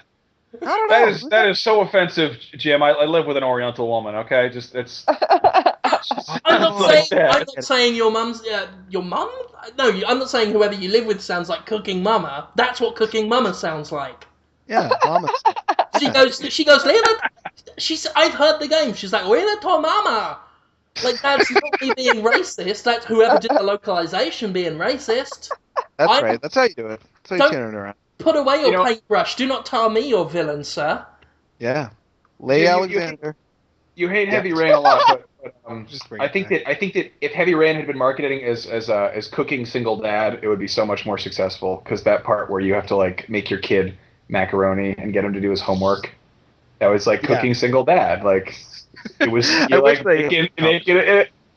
It was so depressing. I think it would be a great game. Cooking single dad. All you make is macaroni. That's all you know how to make. Or bologna sandwiches. Make it poorly. And your kids hate it regardless. And scotch. Weekend dad. What was I gonna say? Something? Oh yeah, about boobs. There's such heavy competition in Japan to make your game actually sell. I think they're these days trying to outdo each other. Like, oh, yours is 15, ours will be 14, and her boobs will be twice as big. Oh, ours is 13, and she has 3 boobs. You know, like they just keep pushing it farther and farther because their games aren't really selling too good. No, I mean, I just... You just about that? My proposal is just, when the game's localized, bump up all the ages by 10 years. Just write it in the manual, put it in the game. Just bump it up 10 years, because it makes more sense. Like I said, it takes me out of the narrative to think that the brooding war veteran with the deep and complicated past is 20 years old at most. It's like, what do you become a veteran of, apart from wanking and being annoying, are you at age 20? I can't argue with that, Jim. You know, it's just that it's too young and silly. Anyway, talking of silly, Jonathan Holmes has an opinion, which I do. I was bigging up. I was bigging this up at the beginning of the show. It's what I call a Holmes opinion, which that's mean, isn't it? Isn't it? It's said with a modicum of respect. Because I love when you do this. This is the kind of stuff I brought you onto Podtoid for, because it generates some interesting things. Okay, so how long do I have to make my case? Make your case. Well, fuck it. Who's counting at this point? We've already wasted so much time. Yeah. Tell us. Okay, 1 minute. Okay, I think that Grand Theft Auto 5 may be a flop. And by flop, I don't mean sells, 500,000 copies. I know it's going to sell in the millions, but compared to how much they might spend on it, they might not make as much of their money back as they consider a success to be. Because if you think about Grand Theft Auto in terms of why it was popular in the first place, it was really riding high off of Grand Theft Auto 3 anyway, off of the whole Pulp Fiction gangster movie, it's cool to be the villain sort of thing that's pretty much died out in mainstream culture these days. It also added a lot of narrative, which was great at the time, but these days the series has been outdone by other Rockstar games like L.A. Noire, Red Dead Redemption. Am I going on too long? Should I stop? You've still got 5 seconds. Oh, okay. Yeah, long story short, I think that Grand Theft Auto, in terms of what made it special, it's been outdone by other Rockstar. Stop! None of that. Stop! That's it. No! Get off my podcast. You know what else has been outdone, Holmes? Fucking what? Mario. Fucking Halo's been outdone. It's all been outdone. It doesn't mean it's going to be a flop. Halo Reach didn't sell as well as Halo 3, though. I mean, that's exactly what I mean. Halo is suffering because Call of Duty is what people want these days more than Halo. Halo's kind of on the decline, and Call of Duty's on the way up. Mario Galaxy didn't sell half as well as Mario 64, is my understanding, because people are getting sick of that too. I don't think Grand Theft Auto 5 is going to bomb, but I think if they spend the hundreds of millions of dollars that they love to spend on those games, I mean, even Grand Theft Auto 4, they said they were disappointed with how well it sold, and it sold like 10 million copies. Well, the thing is, you have to understand. Did Rockstar say that? Yeah. Rockstar are mental. And I say that with love and respect. I love the guys at Rockstar, but I questioned this with them because they were getting antsy about all the reviews and sales and people liking it, and I'm like, you're Rockstar. It's gonna be critically acclaimed and sell in the millions. Why are you, as one rep put it, sweating like a pig, worrying? I'm like, you're fucking Rockstar, and he's just like, yeah, we're weird, and I'm like, yeah, you are. I think the question is, what are they trying to do? If what they're doing is what they're doing, and what they're trying to do isn't quite that, what is their goal? I mean, I will say I respect that. I respect people who can sell in the millions and say we can do better. That is, it's a noble endeavor to want to be better all the time. And that is one thing I respect with Rockstar. I don't think they are, say, compared to Activision and Call of Duty, they're not complacent. Those guys fucking care. And I think that's where I would disagree with you on sort of GTA being outdone and potentially a flop in terms of sort of getting interest and everything. Because I think every game they've done, they've always tried to be different. You look at Grand Theft Auto 3, which is obviously a big step up from the top-down Grand Theft Autos. You get Grand Theft Auto Vice City, which took the whole thing in that wonderful 80s direction. You get San Andreas, which was a whole fucking state and had all this sort of life management sim stuff thrown in, which was, hit and miss, but it was new. And then, of course, Grand Theft Auto 4, which was a big reboot and a lot more serious, with a lot grittier storyline, which was, it was a great game, but it wasn't my favourite. And I think Saints Row 2 did far, far better. So, but Rockstar are always trying to improve and look for that next sort of new way to make their open world crime stuff more exciting. That said, I am looking forward to Saints Row 3 a lot more than I am any new Grand Theft Auto game, because I fucking loved Saints Row 2. And I think they're going in the direction I want my open world games to go in. No disrespect to what Rockstar's doing. I think what they're doing is very noble. But they are going in this more serious, down-to-earth route, which is fine. There's room for everything in this industry. But when I play an open world crime game, I want a game where I can fart in a jar and throw it like a Molotov. And I don't think you're alone on that. I think that's why. I mean, I think if you look at the game industry when Grand Theft Auto 3 came out, there was no Saints Row yet. There was no hugely popular Call of Duty games yet. Anyway, there was still on the rise. There was no Mass Effect.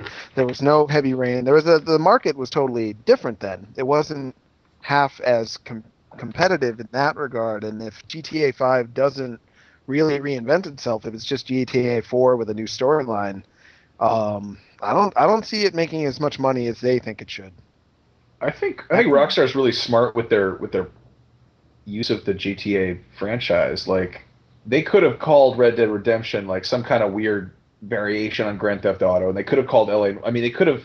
I think they basically test the water with sort of almost parallel properties like Red Dead or LA Noire. And for the last fucking time, I know they didn't make LA Noire. They published it. So many people have bitched us about that. It was Team Bondi. I get it. They helped make it, but Team Bondi is just an offshoot of Rockstar anyway, so.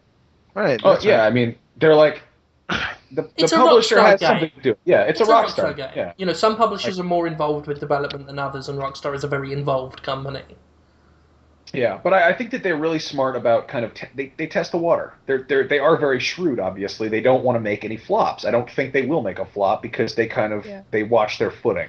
They're very they bide their time. I mean, the leap from the first 2.5, 3.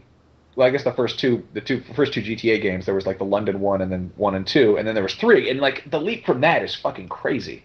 Sure. Yeah. I think they're since they're at the top of their game right now, I think they know what they're doing, and I think that GTA 5 will, be a success. Maybe not as much as they want it to be, but, relatively speaking, it'll be a success. Yeah, I think especially with LA Noire coming out now. Mm-hmm. I think it's kind of solidified people's belief in that company. They're masters of hype. But then remember Chinatown Wars. Well, I mean, you can't expect a company to be hit a home run every time. Yeah, they can't all be wins. I mean, Chinatown Wars was a great little game. It was a good game, but wrong platform, possibly wrong. I'd be interested to see how well it did on mobile phones and PSP actually.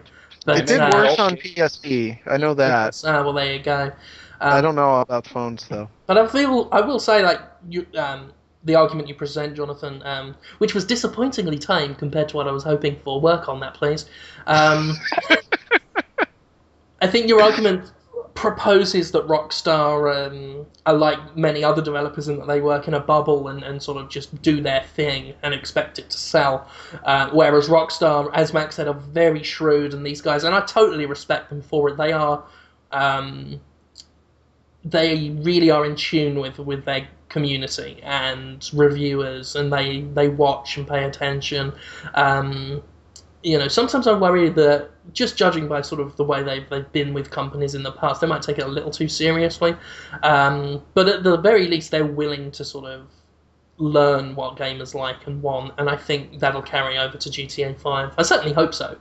I hope so too. I would like something a little less po-faced than Grand Theft Auto 4, which, while a fun enough game, was very dry. And that's not really sort of... I mean, again, sort of huge respect to Rockstar for going in another direction, but I do miss the sort of the goofier attempts at satire than just the sledgehammer, this is shit kind of way they did their social satire. And just that really sort of moribund, depressing little storyline. Yeah. I don't think that's what people want right now. I'm trying to think of... They couldn't make it goofier than Saints Row. They couldn't make it more serious than Heavy Rain. They couldn't make it more of just a bloodbath than Call of Duty. They couldn't make it more of a story of an outlaw than Red Dead Redemption. I can't see how they could outdo any of those directions that the series has been known for. Just take us back to Vice City.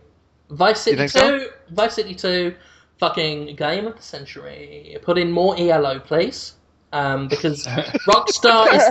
That's another reason I love Rockstar. They are the only fucking game developer who will give ELO the respect it deserves. Not one, but 2 GTA games have had ELO songs in them. We had Vice City, they had Four Little Diamonds, and in Grand Theft Auto 4, they had Evil Woman. And Rock Band and Guitar Hero refused to put ELO in either fucking series. Neither of them won the Music Game War. I thought they had ELO and Guitar Hero. No, it's not. No, they can fuck off with it. What they can do. Not enough guitars in the songs or something? Dude, fuck rhythm games. I hate rhythm games. Whoa, all of them? Fuck them. I hate them. I'll do karaoke shit. No, Def Jam. I'm karaoke. I hate that shit. How do you play like Guitar Hero but you don't like karaoke? Like, what the hell is wrong with you? Max, have you ever played Guitaroo Man? Yeah. What? Have you ever played a game called... Is that the one where you, like, punch someone in the ass or something? No. It's that's a good one too, though. Guitaroo Man. It's about guys that fight with magic instruments, and it's insane. And you live near Nero, right? Yeah. Yeah. Does he have it? Yeah, he's got it. He should be able to bum you a copy, or we can go around and play it. He loves it. Give it a go. It's a very unique little music game. Pretty damn challenging and just huge amounts of fun. So that's my recommendation. We should move on to user questions because this has gone on far too long enough. By half. Yes. I like this first question. I really do. Let's hear it then. Yeah, I've been reading it and trying not to laugh while we've been talking. This comes from a guy who goes by the name of Tara Mindfucking Max. Oh, Jesus. This guy sucks ass. Mindfucking? This guy does suck ass. The mind? I told him, can I say, he said some really mean shit in one of our show posts, and I just said, like, if you're going to say mean things on the internet, please learn how to use a keyboard first. That's just a simple thing. You'll find out he did with this question. I'm sad already. This is going to be mean, isn't it? You need to listen because this involves you, John. Oh, no. Johnny boy! The question goes as follows. What is Tina real hair colour? Is Holmes really from another planet Coke of Pepsi? Okay. I read that. What is Tina real hair color? So Tina, what? Tina. No, he got it right in his username, but not in the actual comment. Real hair colour? Dirty blonde. Dirty blonde. Holmes. I Are you really from another planet, Coke and Pepsi? Coke or Pepsi? Wow, this is great. I am really.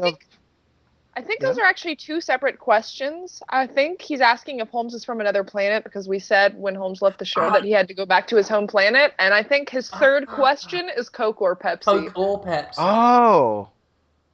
Okay. But you can answer it as one question if you'd like. Is he retarded? I feel like I'm secretly afraid that maybe I just get really blackout drunk and have like a troll account. Like, maybe that's me. It's just like some fucking A Scanner Darkly shit, and I'm secretly trolling myself. I'm really scared of that. Like, there's going to be some David Cage reveal at the end where you find out it was me. The password I've been doing origami all along. Let's ignore that question. Yeah, I really wanted to read it. That's it.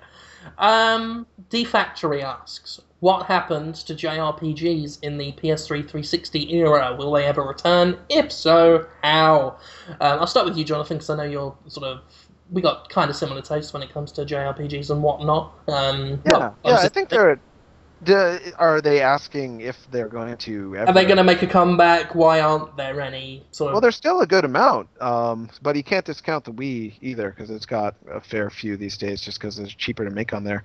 I don't think they're ever going to be huge the way they were, kind of similar to what I was saying about GTA. I don't think Final Fantasy will ever have the impact anymore because it's been outdone by so many other series, and I think it's kind of too set in its ways to really catch up at this point.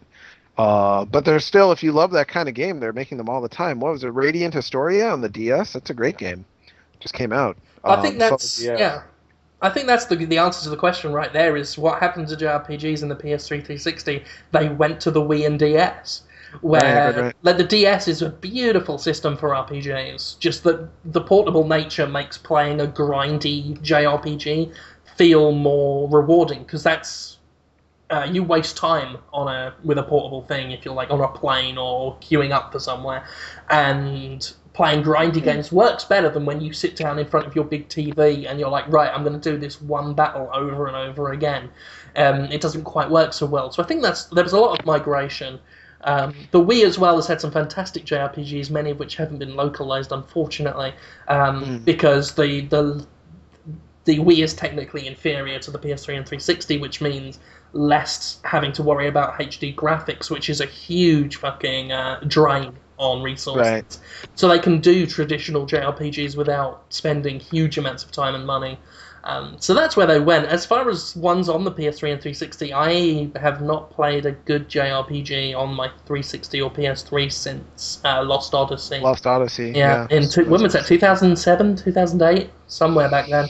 Something like that. Yeah, that Utopia Neptunia game came out, which looks like a PS2 game and just kind of drove Matthew Razak to suicide. Yeah, I played a bit of it. It's pretty painful. Fucking dog shit. That's why I gave Matthew to Are you talking about Hyperdimension Neptunia? Yeah, that's the one. Yeah, I've never been able to get into JRPGs at all. I'm kind of the opposite of you in that regard, Holmes. Oh. You say it's so well, because you're like, when I think of Japanese video games, you're what I think of. You and Dale North, basically. Yeah, we love them. Whoa, what happened back there? Max die? Is there a hose on the loose? Holy fuck. Sounded like he was battling something. You okay? You're alive. It was a killer wasp. Oh. No, I was the UPS guy, I hope, with my fucking Adidas. Because everyone says that E3 is going to hurt my feet. I had something to say about... I think that graphics have basically outdone...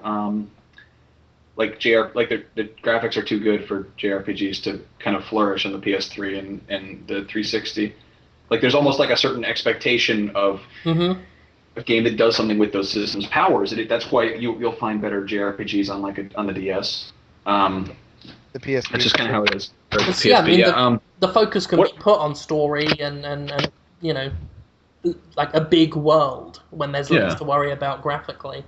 What happened to what happened to Busby Berkeley musicals with the introduction of special effects? Like, what happened to silent movie stars with the introduction of talkies? It's just kind of like certain things don't work better and with other stuff around. right? I mean, That's kind of the you can't theme have of Elder mobile. Scrolls Oblivion on the PS3. Like it's just, on like a Super Nintendo. It just, But That would actually be awesome. It is interesting how Western RPGs have kind of run with it, and they can do big worlds. But then again, I mean, it's usually because they have everything sort of generated with sort of this simple engine that reuses a lot of assets, and if you look too close, you can see almost like the strings on the puppets. And obviously they're quite buggy as well. So I think in some ways, like Western RPG makers have sort of done a more noble thing, and they have sacrificed sort of graphical power to give us a big immersive world, like Oblivion, more recently New Vegas. It doesn't look as good as Final Fantasy 13, not at all. But there's so much more game in there, and so much more love and attention put on crafting a world. And that's when you look at Final Fantasy 13, they had another game's worth of content that they had to cut because they just couldn't do it. A company as big as Square couldn't do it because the game looked too good, and that's where all the money was. It was too, and they've gone on record as saying it's hard to do an HD RPG because it's too big.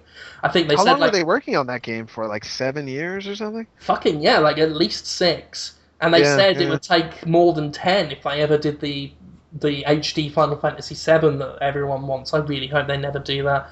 But it would just take them forever to do it, because you can have a game that's that big. You can have a massive fucking 100-hour Final Fantasy VII on a system that's far less demanding. But when there is an expectation, as Max says, for beautiful, gorgeous, white engine-powered games, that Final Fantasy 13 is the result. And I think it is a far less ambitious game as far as gameplay goes than...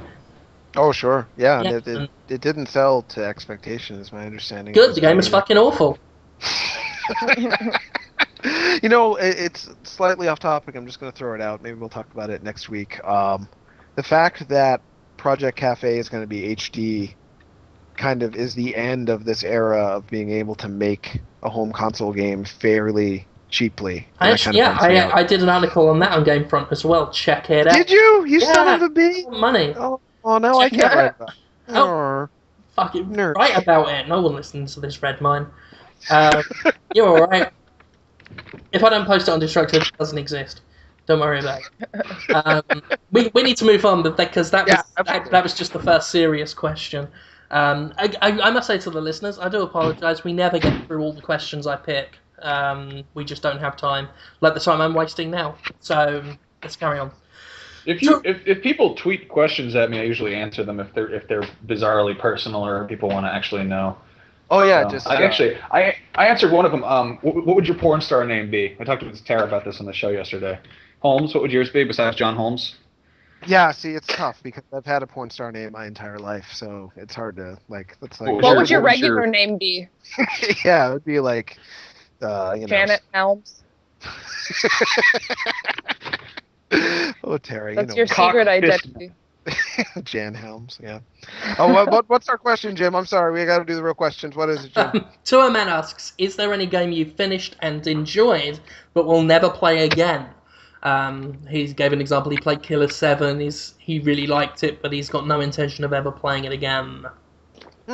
Yeah. I've had to face this because, as I talk about probably too much, I was burglarized not that long ago.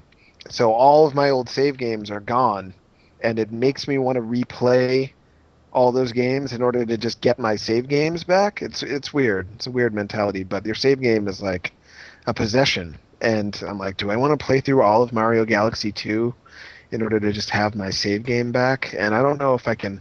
There's a lot of games at this point in my life I can't bring myself to replay until I'm not working in the games industry anymore, so I don't have games I have to play for work all the time. So, yeah, I don't replay shit at this point. Max? Yeah. I think Portal. Like Portal 1 or 2? Portal 2 is more story, so I might replay that at some point, but really either game, like the actual gameplay, unless I like forget it in a few years, like a while down the road, like there's really almost no point to replay it, because it's like the fun of the game is trying to figure out. do shit. Yeah. You were Well, you gonna haven't also say finished Portal? Portal 2, Oh. Tara, so you should. No, do but I that. finished the first one, and I don't have any intention of going back to play it. I can see why people would, but I would just remember how everything is done, you know? Right. I think you need a lot of random elements in order for a game to have tons of replay.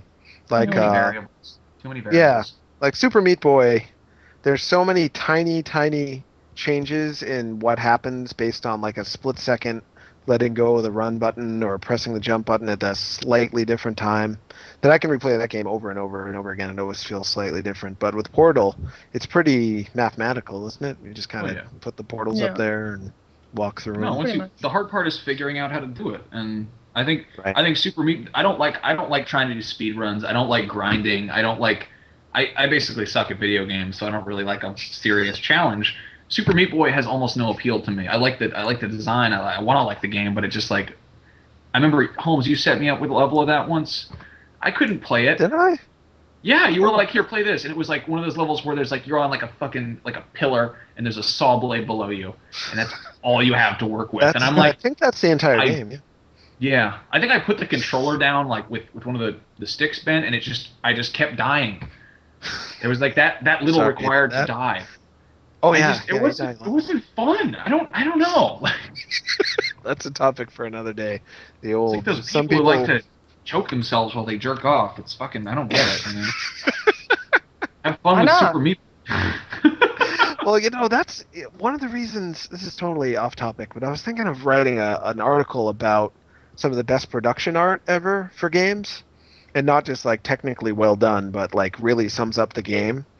And Resident Evil 4's production art of a man with a bag on his head just putting a chainsaw into the chest of the main character. Like, it's basically telling you will be cut in half in this game. Don't you want to buy it? And I was like, yes! I do want to get cut in half immediately. I'm buying it today. It's going to be so awesome. If that's not happening the moment I press start, I'm going to be pissed.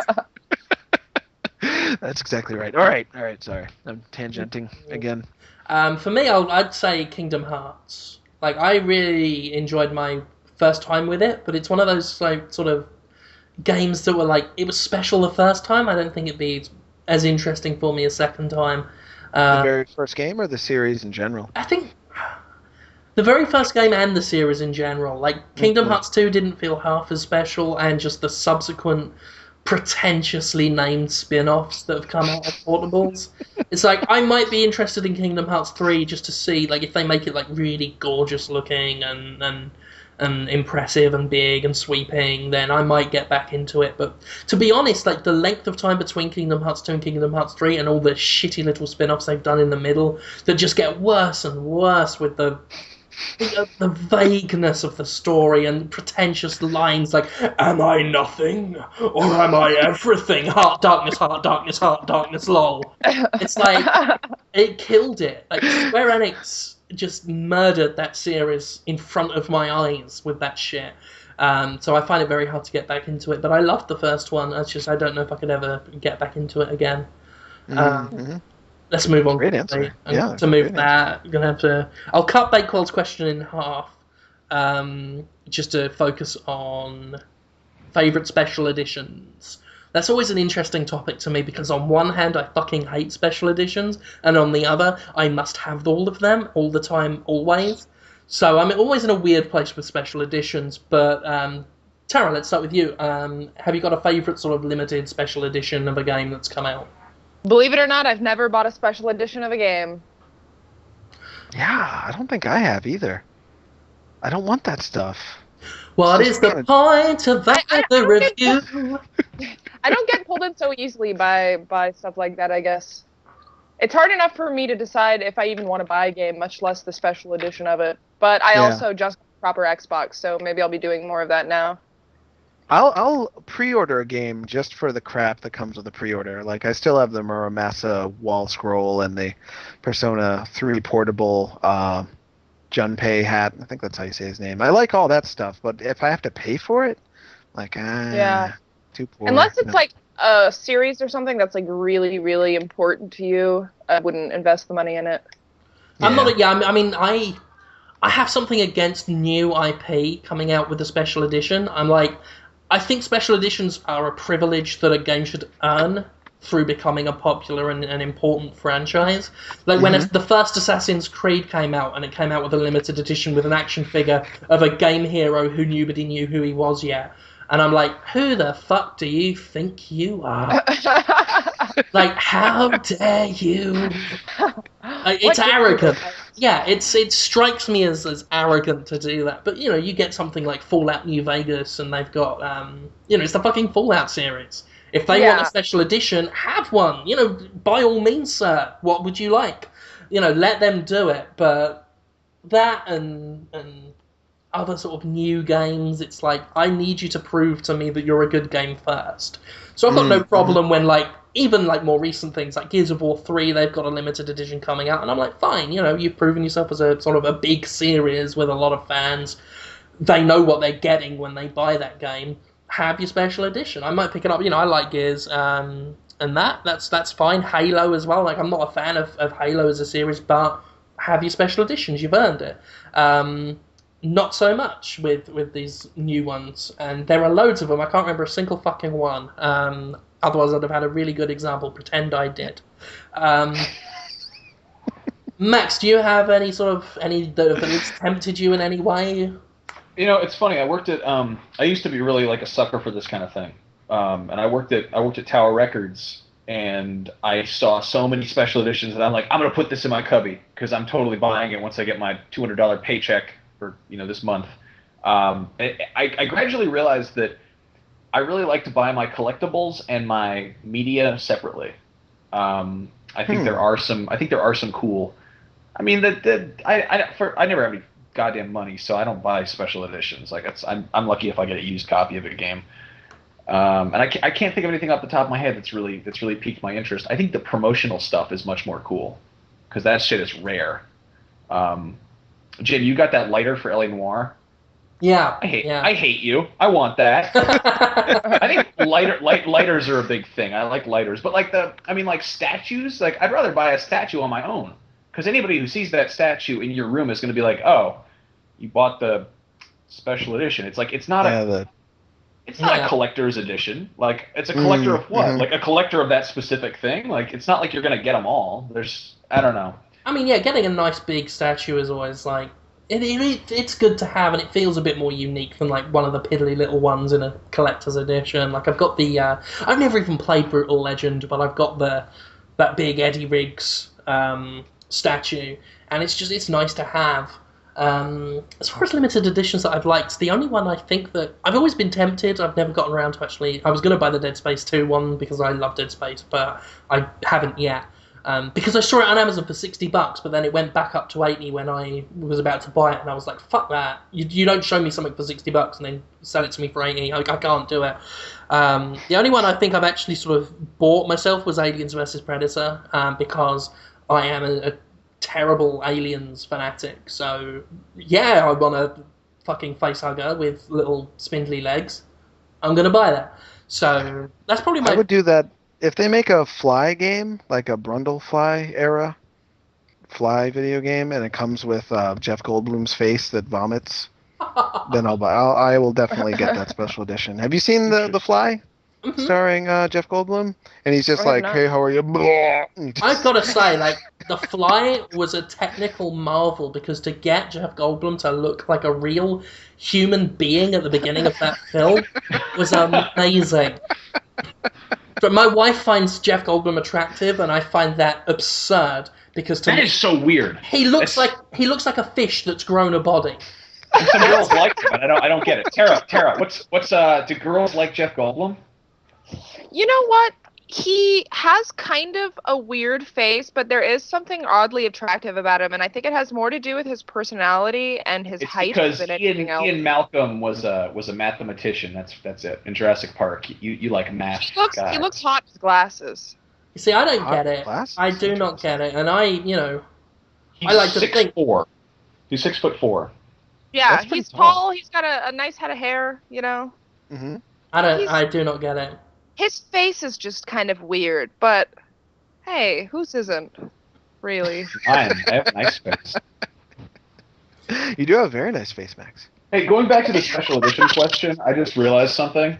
I'm a sucker for props, like prop replicas, like things that would be in the game. Like if you made a Fallout 3 like re-release thing, whatever, that came with like a bottle of Nuka-Cola and some Jet and like a bunch of like items from that, like some Dandy Boy apples or whatever. Like I'd be so stoked on that. I was really bummed. I went to 2K Games and previewed Duke Nukem Forever, and they were like, "What's your address?" And I was like, "Oh my God, are you going to send me a Duke Nukem belt buckle? I want one so I can dress up like Duke Nukem in my bedroom." And then they sent me balls of steel. Like they're like those meditation balls. I thought it was from the movie starring Christopher Walken and that man with the long hair who's overweight.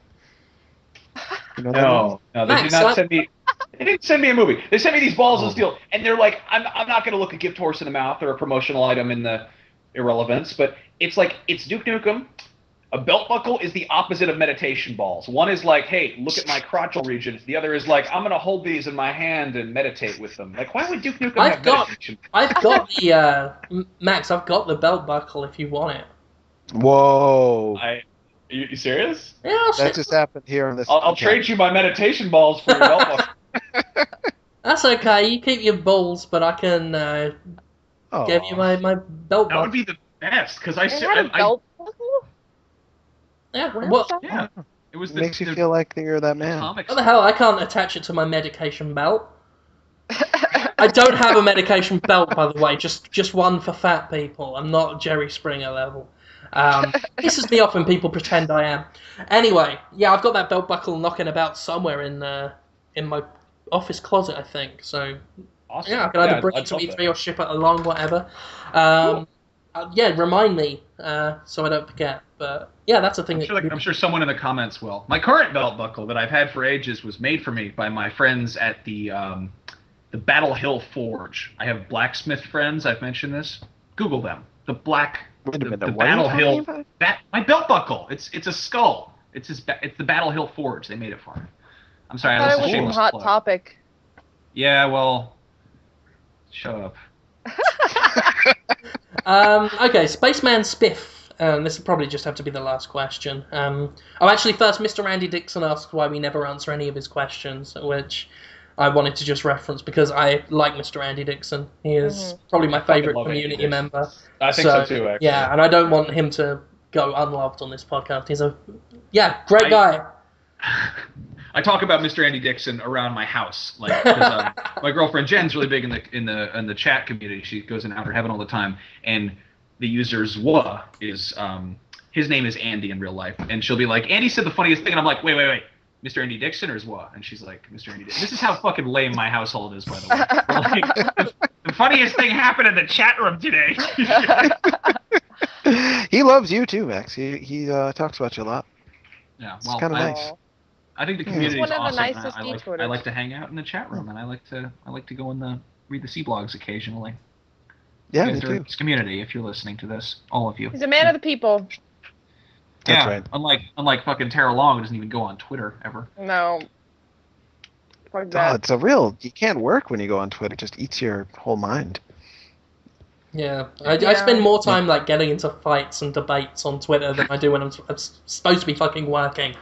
It's like I was doing most of the work this morning because like people are out with sort of pre-E3 stuff, and like I can't get on with that. I've got to argue with this random guy on Twitter who's telling me the reviews have to be objective. Well, he's wrong. Because that's important. I'm going to save the world that way. One tweet at a fucking time. And then I've got to go to Facebook and write, let's finger mother's pork. Because that's important. I've got to write something that fucking stupid down. I'm going to lead off with one last question. Spaceman Spiff asked that Mass Effect 3, now that you're going to be able to make your male shepherd go totally gay, he is going to love the cock. He wants to know if any of the guys, and yeah, I don't see why Tara can't answer this either. Whether we will be taking Shepard down that route or not. And I'm not a big Mass Effect 3 player. I don't know how many of you are, so I thought I'd open this up more. You know, like, if your character has an opportunity to go gay in any game, I know others have done it, like, do you ever go down that path? Do you like to keep your character straight?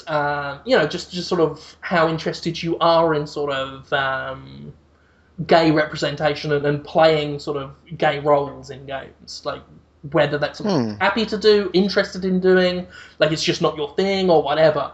Jonathan, if you want to kick off on that. Oh, sure. Yeah. I'd really like them or someone to make a game where you're a gay character, but it's just part of the pre-scripted narrative. Because if I'm going to have the choice of what character, I always pick the female character over male. I don't have a male shepherd because I like ladies. They're sweet and fun and cute and running around.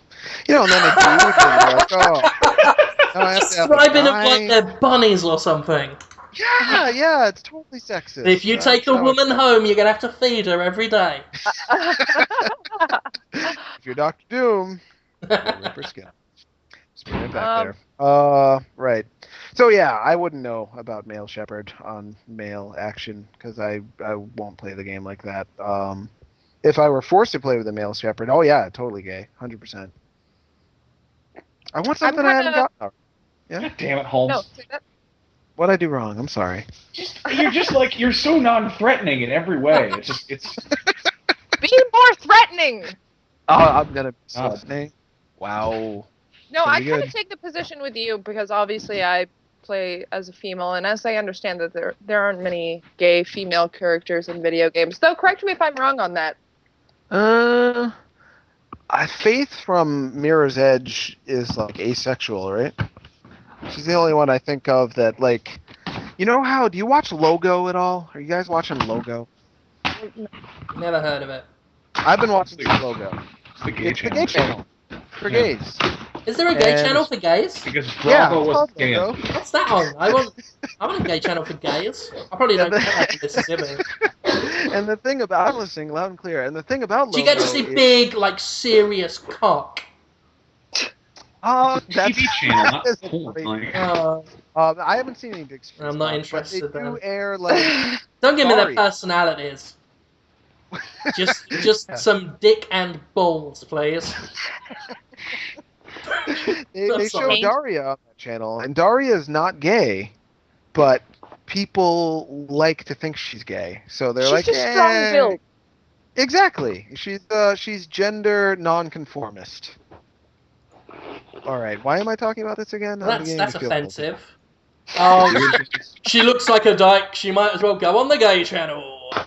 That's well, yeah, and there it is. Her show is on there. RuPaul's Drag U is on there. Anyway, I totally co-opted this question. I'm sorry. Tara, please continue. You were asking if there were any... No, I was pretty much done. I was just asking if there were any gay female characters. I don't think so. I think there are. You just... Fear Effect. The women of Fear Effect are gay only when people are watching. If they think guys are watching, then they will actually gay. Max, when playing a video game, if you have the opportunity, would you like to fiddle some floppies? What I do generally when playing a game is I'm always like, oh, well, I could do this. Like, I could go down that route, especially in like a game like Mass Effect that allows, customization and so forth. I always tell myself that I'll come back and try something different. Like for instance, Fallout, you can be nice or you can be mean, and I'm always like, well, I kind of act like myself the first time around. So if there's a game that's gonna let me have like gay sex with someone, I'm probably gonna be like, well, I want to have sex with girls first. So I do that, and then I don't necessarily get around to. It's like I feel like I'm probably not gonna get. This is a weird question. Is somebody making like some cocoa right now in the microwave? What's going on back there? Yeah, Jen just got home. To answer the question, I don't really like to get gay in games. I don't know. It's like I kind of like I'll sort of just act like I do in real life, but just in a video game. Like I'll be like, if I was here, what would I do? See, I'm the same way, which is why I will bang anything, whether it's got legs or not, whether it can think for itself. I don't give a fuck. I'm just strutting into every fucking inn in a video game world, and I'm just like, everybody, and then I'm just like banging everything. I don't give a fuck. So that's where I am. I am very much of a whatever. Like, if it's a human, yeah, jump on. Everything's good. In fact, my wife's given me permission to bang Chad when we go to E3, so I'm going to be seducing the fuck out of that kid when we go. Can I come? Fuck it, more the merrier. Yes. You might have to just not touch me. That's not much of a problem. You ain't gonna That's want to fine. do that. Yeah. So yeah, you just concentrate on Chad. I'm not allowed to go near you because I don't have permission, and you wouldn't give me permission anyway, and that's gonna lead to all sorts of funny things. So yeah, there's just massive banging going on at E3. Wow. And this is, what, an hour after we were like, well, those Japanese with their sexy teenagers. Bunch of perverts. But now we're like, Bunch of everything. dirty perverts. Nothing perverted about video game bloggers banging. Buddy beat. Well, you're also saying any port in a storm in terms of in-game characters you'll do. Yeah, like I consider myself apathosexual, which means I literally do not give a fuck so long as you're alive, and even then I can, make exceptions. So, yeah, bring it on. I don't give a fuck. Everybody! So, that's where I am. Wow. And I think you finding out so many things. better leave it there, because it has now become very hot in my office. Really hot. Yeah, so I need to partake in some wheezing and grunting until I make a horrible mess and feel terrible. I'm not going to be doing that as a kid in there. That beanbag's there for a reason, folks. God, we talk an inordinate amount of bollocks. Yeah, we enjoy it. We've been on here for almost 2 hours now. That's good, and nothing of value was said. Hey, should we talk about what we don't want to see at E3 next week? We should do that next week. Next week, I think we should have our big E3 sort of pre-E3 special. After that, we're all going to be in LA together, are we not? Yeah. It's going to be so much fun. Yeah, And are so we going to record in LA? Are we going to do a show? I think we should. After we're done banging, we can get a microphone. Regroup. Yeah, collect our, have a smoke, eat an energy bar, and then do a recording of a podcast. So we got all that to look forward to. That'll be good. I think podcasts tend to have a nice natural sort of flow to them when they're everyone's in the room together. Oh, yeah. So that's Absolutely. good. So exciting. I can't wait to see you guys. Yeah, next week, pre-E3 special. Remember, we've got a Podtoid RSS now. You can catch Max and Tara every Monday, Wednesday, and Friday on the Destructoid Show. Jonathan Holmes and myself on Dtoid every day. What else have I got to say? Subscribe to us on iTunes. Do us some nice reviews. There's been quite a few have gone up, and they're really nice and lovely. So please keep doing that because it helps.